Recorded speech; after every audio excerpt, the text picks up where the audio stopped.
venir à la Japan Expo, est-ce que tu peux présenter ton stand s'il te plaît? Alors notre stand, il a deux noms on pourrait dire. C'est vrai que la plupart du temps les gens l'appellent Raconte-moi un manga, mais nous on est l'association La Bande Animée, ouais. Et on présente bien évidemment Raconte-moi un manga, mais aussi deux autres projets d'émissions vidéo.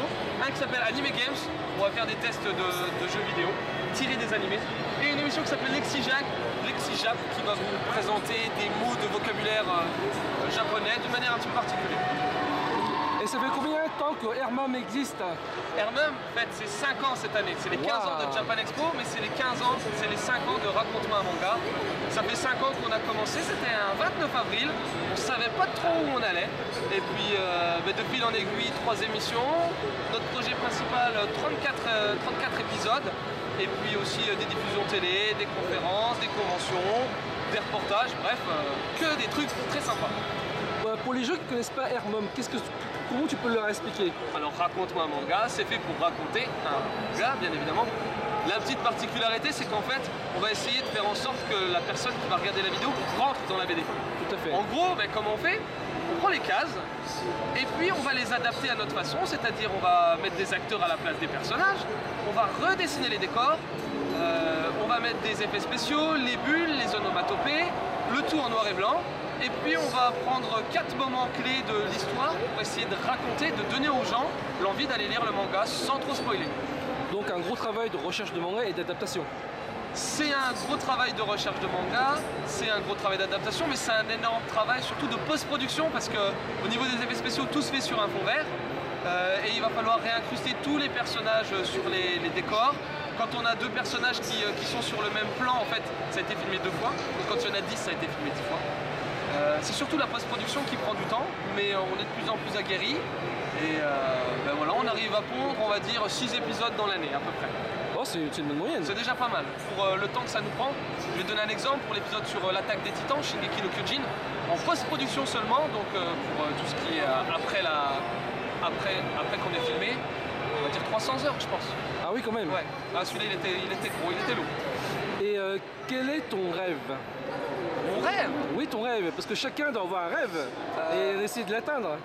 Alors mon rêve, j'ai jamais trop réfléchi à ça, mais quand j'étais petit, alors j'ai plusieurs, on va dire rêves. Mais quand j'étais petit, je voulais être cascadeur ou magicien. Rémi Julien ou David Copperfield?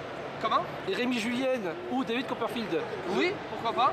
Mais au final, j'ai fini l'un de l'autre vu que je suis un Sith. Mais par le biais de ma passion, au final, quand tu regardes, mes personnages leur font faire des cascades. Et puis il y a toujours un petit peu de magie quand tu fais des explosions ou des choses comme ça. Qu'est-ce que je peux te souhaiter pour la suite? Là, vous fêtez 5 ans et pour la suite? Mais continuez encore et encore et encore, et surtout Moto Hayaku, Moto Tsuyoku. Essayez de faire des choses toujours level up, level up, level up.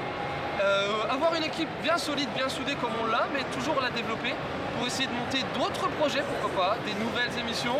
On fait aussi une petite rubrique pour Retro Taku, c'est un journal du rétro gaming, on est en charge d'une petite rubrique. Et puis on a d'autres projets, mais pourquoi pas les multiplier, les démultiplier jusqu'à l'infini. Et donc, là, pour les gens qui n'ont pas pu venir à la Japan Expo, qu'est-ce que tu pourrais leur dire?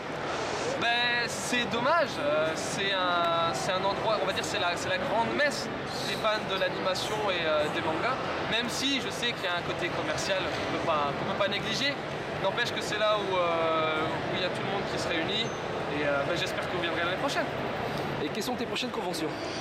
Pour l'instant, on ne s'est pas encore attelé aux prochaines conventions. On sait qu'on va faire le Dijon Saiten, ça on le fait pratiquement tous les ans, donc ça il ne devrait pas y avoir de soucis. On sera vraisemblablement invité au prochain Japan Expo, notamment celui à Marseille. Je ne sais pas si on arrivera à s'y rendre, mais on va faire en sorte de.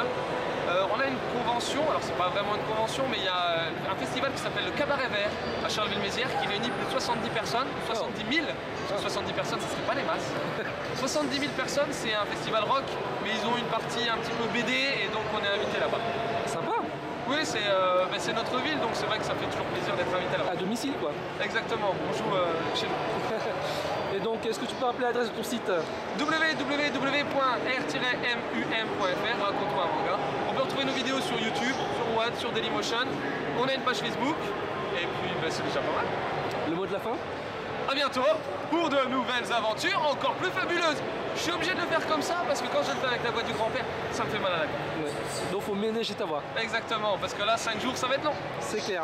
Merci bien. Merci à toi.